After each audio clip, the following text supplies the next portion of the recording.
பாரதிதாசனின் திராவிட நாடு. பாரதிதாசன் தன்னுடைய திராவிட நாடு கவிதைகளில் சொல்ல வரக்கூடிய கருத்து என்ன அப்படின்னு பார்த்தோம்னா, அதாவது பல காலங்களாக மனித உணர்ச்சிசார் கருவியாக கையாளப்பட்டு வந்தது கவிதை வடிவம். இந்த கவிதை வடிவத்திலேயே தன்னை நிலைநிறுத்தி கொண்டவர்கள் பலர். அதிலும் குறிப்பிடத்தக்கவர் பாரதிதாசன் ஆவார்.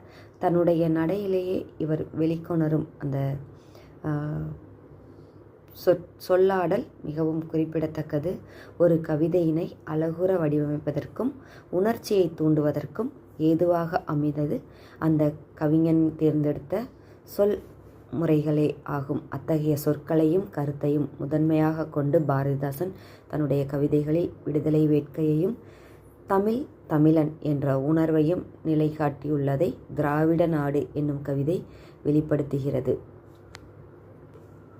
இந்த திராவிட நாடு கவிதையிலே அவர் என்ன சொல்ல வருகிறார் அப்படிங்கிறது தான் நம்ம பார்க்க போகிறோம். அவர் கொண்ட இந்த நாட்டுப்பற்று அப்படிங்கிறது இந்த கவிதையில் மேலோங்கி இருப்பதை நாம் உணர்ந்து கொள்ள முடிகிறது. வாழ்க வாழ்கவே, வாழ்க வாழ்கவே, வளமார் எமது திராவிட நாடு. அதாவது எம்முடைய திராவிட நாடு எப்பொழுதுமே நலமோடு வாழ வேண்டும் என்பதை தன்னுடைய கவிதை வரிகளில் பதிவு செய்கிறார். மேலும் சூழும் தென்கடல் ஆடும் குமரி தொடர் வடபால் அடல்சேர் வங்கம் ஆளும் கடல்கள் கிழக்கும் மேற்காம் அறிவு திரளும் செழித்த நாடு. அதாவது நம்மளுடைய நாடு தென்கடல் குமரி வங்கம் என்ற கடல் பகுதிகளுக்கு நடுவே விளங்கக்கூடியது என்பதை சுட்டுவதோடு அந்த நாடு நமக்கு எப்படி இன்பம் சேர்க்கக்கூடியதாக இருக்கிறது அப்படிங்கிறதையும் எடுத்து காமிச்சிருக்காரு அப்படிங்கிறது அந்த வரியின் மூலம் அறிய முடிகிறது. மேலும் அறிவும் திறமும் செழித்த நாடு இந்த திராவிட நாடு அப்படிங்கிறத பதிவு பண்ணியிருக்காரு. பண்டைய தமிழும் தமிழில் மலர்ந்த பன்னிகர் தெலுங்கு துளு மலையாளம் கண்டை நிகர் கன்னடம் எனும் மொழிகள் கமலக்கலை சிறந்த நாடு.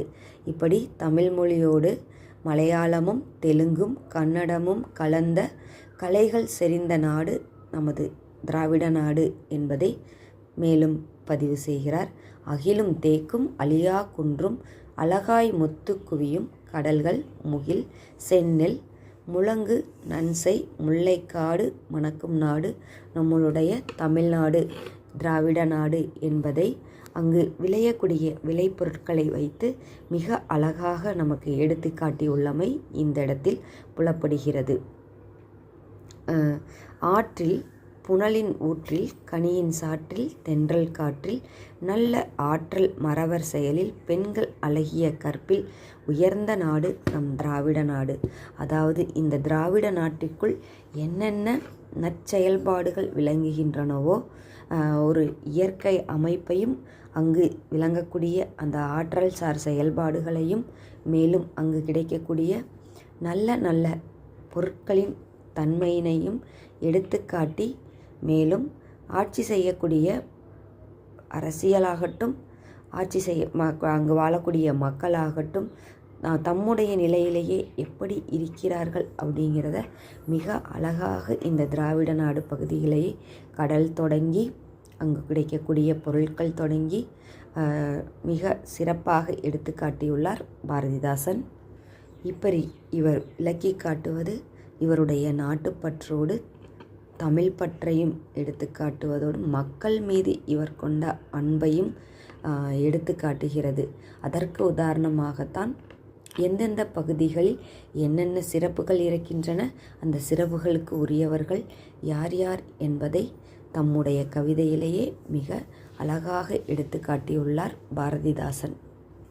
மேலும் அங்கு இருக்கக்கூடிய இயற்கை செயல்பாடுகளை எவ்வளோ ஒரு அழகாக எடுத்து காட்டியுள்ளார் என்பதை மேலும் ஒரு முறை காணலாம். ஆற்றில் புனலின் ஊற்றில் கனியின் சாற்றில் தென்றல் காற்றில், அதாவது எல்லா செயல்களிலும் உயர்ந்த நாடு, அதாவது ஆறுகள் மிகுந்த நாடு, நீரூற்றுக்கள் மிகுந்த நாடு, கனியின் சாறு, அதாவது கனிகள் மா பலா வாழை என்று சொல்லக்கூடிய முக்கனிகளும் உருவாக்கப்படுகின்ற நாடு, தென்றல் காற்று வீசக்கூடிய நாடு, இப்படி இயற்கை தகவமைப்பை அனைத்தையும் கொண்ட நாடு. அதோடு மட்டுமல்லாமல் ஆற்றல் மிகுந்த வீரர்கள் வாழ்ந்த பூமி இந்த தமிழ் பூமி.